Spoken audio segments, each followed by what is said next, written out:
Issue 38. It starts out with Tails having stilted dialogue where he reminds Antoine that he and him are on a scouting mission to report on Robotropolis' condition after the earthquake. He shouldn't even be saying this in universe since he's telling him something he already knows. All to tell the audience what they're doing. There must have been a more natural way of doing this. I do like how the story follows up on the previous one though, although it just makes the super magical billionth ring being ignored all the more glaring. As I was thinking the comics were becoming more episodic recently, and that's why. Anyways, why does Sally need them to do this anyways? It should be obvious that the earthquake left Robotropolis in ruins. Sonic runs around listening to a tune in his head that's the theme song to one of the old Sonic TV shows, I'm guessing Sad AM. Something that would be a perfectly acceptable reference in universe if he hadn't had the line, "Wonder where I've heard it before." Which breaks the immersion as you wonder how he could have heard it in universe just to forget its origin. It would have been fine if it was a tune he himself made up about himself from egoism. That would have made sense in universe. Instead, this comes off as very forced and an unnecessary shilling of another continuity. Sonic calls Antoine a fraidy fox instead of a fraidy cat, which is confusing since Tails is there and Antoine's not a fox like him, so where'd that line change come from? Antoine points out that a SWAT-bot is there in fear, and immediately Tails has to grab Antoine and helpfully fly him out of danger while Sonic avoids a bunch of robots, including combots, which makes sense and yet doesn't at the same time. It makes sense that invincible robots would survive falling off a cliff, but it doesn't make sense that Eggman hadn't sent them against Knothole and instead kept them in Robotropolis' ruins. Not to mention these are overpowered foes for Sonic to face if they're really invincible, which they're not. Antoine sure is lucky that Tails dropping him on a robot didn't injure him, considering he landed on metal from a high distance. But somehow this helped Sonic quite a bit. Still, that was pretty mean of him. It's not like Tails even has anything really against Antoine like Sonic does. Eventually, one of the combots gets destroyed by lightning. About time, since robots conduct electricity. This really should have happened a lot more often. But the explosion from that thing knocks Sonic out for a while. And considering how many times explosions happen right next to characters and they survive without a scratch, this is annoyingly inconsistent. I mean, Sally and Jeffrey didn't get hurt from being really close to an explosion, so why does Sonic get hurt? At least Antoine has the decency to be worried about him being hurt by an exploding robot. I'm sure the same will be afforded to him because of it. When Sally comes back with all the other freedom fighters, Sonic runs into a wall because he's feeling dizzy still, and then there's an interesting plot point introduced with an extremely stupid origin. He's lost his speed temporarily, but not for one of Eggman's devices, not from a magic spell. No, instead we're expected to believe that he lost his speed for being hit by an exploding from lightning robot earlier. Even though he was holding a ring at the time, which should have by definition made him invulnerable to the attack. And they even have the nerve to try to justify this with garbage technobabble. If this loss of speed had come from something logical, I would be interested. But instead it's just enragingly arbitrary and makes me wish it was already over, especially since it contradicts one of the rules established by the lore, that magic rings protect you. Sonic is still pretty stressed out from losing his greatest asset, possibly to the point where he thinks that he's worthless without it, who knows. But his lashing out at Rotor was still pretty mean-spirited of him, even with those circumstances, since he basically implied that if he was too smart, he'd magically become evil and dangerous like Robotnik, just because Robotnik and Rotor are both gadgeteer geniuses. Maybe this comes from deep down resentment of his intelligence and what he has in common with Eggman. I can imagine this would be a pretty sore spot for Rotor, a source of insecurity for him, shame, but he just shrugs it off. I like that Sally sticks up for him though, and is quickly left to drop instead of making the story even more tedious by requiring Sonic to make it up to Rotor for being stressed out. Fortunately, Nicole makes a suggestion that getting enough magical rings could restore Sonic's speed. I'm glad she says, in theory, and may, rather than inexplicably knowing it for an absolute certainty as if she read the script ahead of time. Instead, she sounds more like an actual character, in-universe, making an educated guess, which is much less overpowered and cheap. It's smart of her to come to this conclusion, and in a reasonable kind of smart because it makes sense she'd think of this.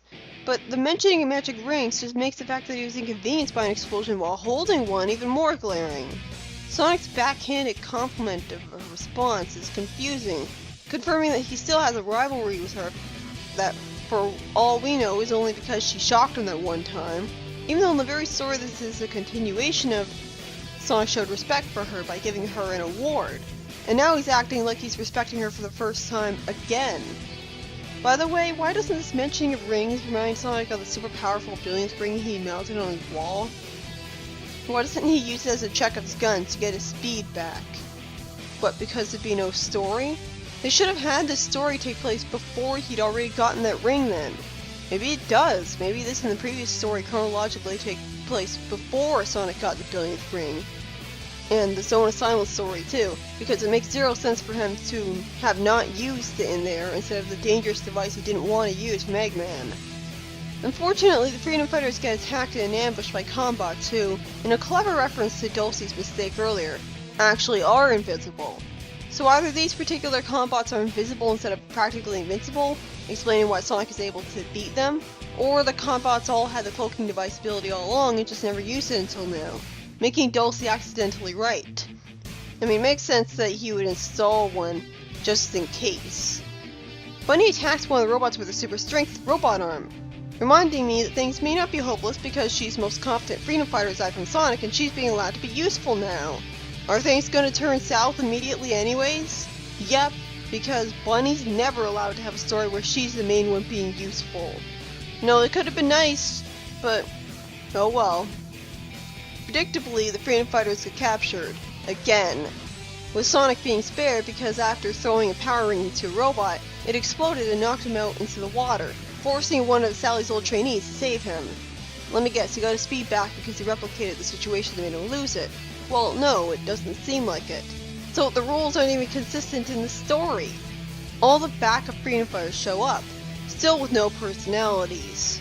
And Sonic mentions that he thinks the legendary Lake of Rings have been found accidentally, but that's immediately dropped underwhelmingly instead of Sonic taking advantage of it to get his speed back. A scary looking Flymobil that looks like an invading alien race, which is pretty out of place to be honest, tells them that in his spy network, his agents have revealed that Robotnik's got Sally and the others imprisoned in a secondary lab. Well, it's a good thing they were able to figure that out that fast. Robotropolis hasn't been completely safeguarded again after the earthquake, and the text below explains Snively had actually short-circuited its convenient force field with his earlier screw-up, which wasn't made that clear last time. I thought it had only damaged the hovercraft. Because the convenient force field is down, they can enter the lab through an air shaft. Then he buzzes. That must be an annoying speech impediment for Flymobians to have to deal with.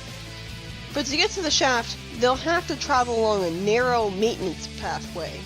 I really like how it's justified that they know this information by Uncle Chuck serving as a spy, providing them with the data they need to know, rather than it feeling completely arbitrary that they all know this. I also like how the person saying this is the dog who wrote graffiti messages disguised as SWAT bot earlier on, proving that he survived the earthquake, and a lot of other people probably did too. Sonic then thinks that for the first time without Sonic's speed, he's worried, which is bullshit because he was obviously worried earlier when he first discovered he had lost his speed. So that was a stupid line. Sonic's life gets saved and he immediately shouts at the person instead of thanking them. Wow, that was dickish. 2 times he was uncharacteristically rude in the same story, and with only added stress over losing his greatest asset as a thin justification. Even the pig guy wasn't this bad, because while Hamlin never showed gratitude to Jeffrey for saving his life, at least it was explained earlier that he was in a feud with him and didn't trust him, while Sonic hating Porky instead of thanking him comes out of nowhere. Also, it's weird that he's calling him Porky and not the pig. It's good that Sonic gets called out on being a jerk, but he never apologizes this time. He never explains himself or says thank you, instead changing the subject by saying they've reached their destination and have to take it easy and keep quiet. Through a diabolus ex machina, Eggman and Snively magically are right there with an army of Combots, and it's revealed that they already know Sonic lost his speed. It took a while for me to figure out that he meant Snively tortured the Freedom Fighters into revealing the truth, with persuasive methods. For a while I was really confused about how he'd know this. I can understand he detects Sonic, because he's shown he has non-robotic life detectors earlier. Sonic reveals in his worried and thus sympathetic thoughts that the Lake of Rings can only produce one ring per day. Oh, so that's why it was dropped anticlimactically. He couldn't just stand there and wait for a whole bunch of rings to show up to power him up. He gets to be overpowered otherwise. Sonic remembers that he has another ring in his backpack that he kept with him all this time for some reason. That was convenient, but he immediately needs just one more ring, and predictably he gets it right away, the other ring that he lost during his battle at the lake. Why is that here? This returns him to super speed, giving his attacks the force needed to win effortlessly. Robotnik does the non-stupid thing for once by setting a timed bomb off so that they won't be able to use his technology and force them to leave.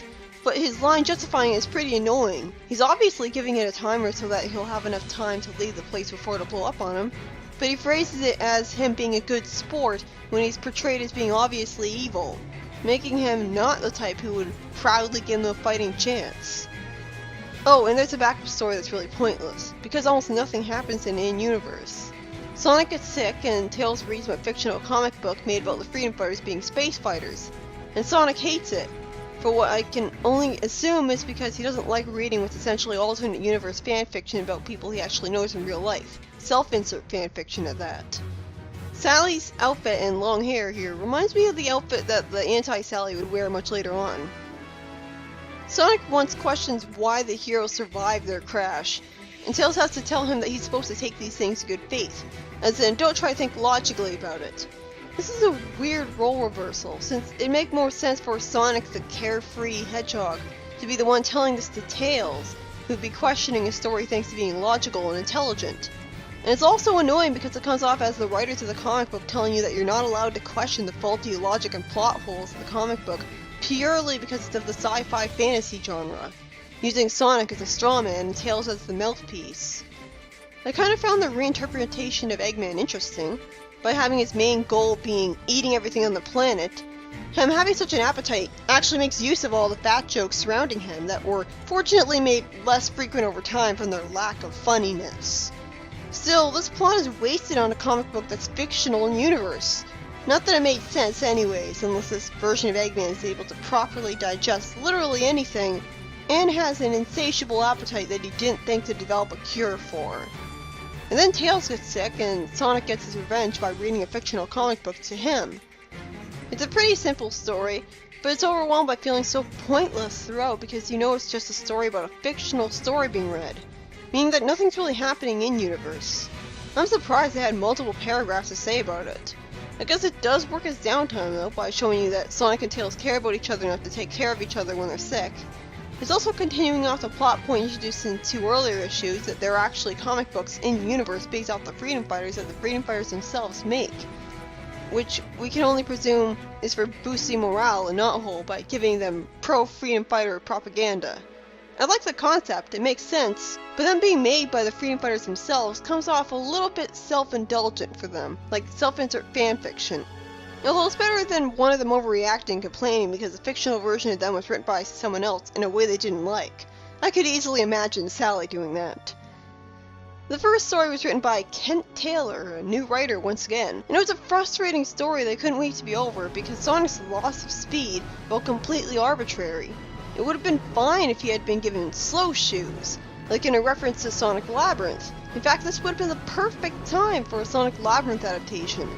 But instead is lost in the most contrived way possible, and breaks a previously established rule in the lore because Sonic had gotten knocked out by an explosion instead protected from it by the magic ring. I do like how Sally's old trainees got to be useful again though, having their spy network thanks to Uncle Chuck's data, letting Sonic find out where to go next, even if they were helpless against the robots in the actual fight.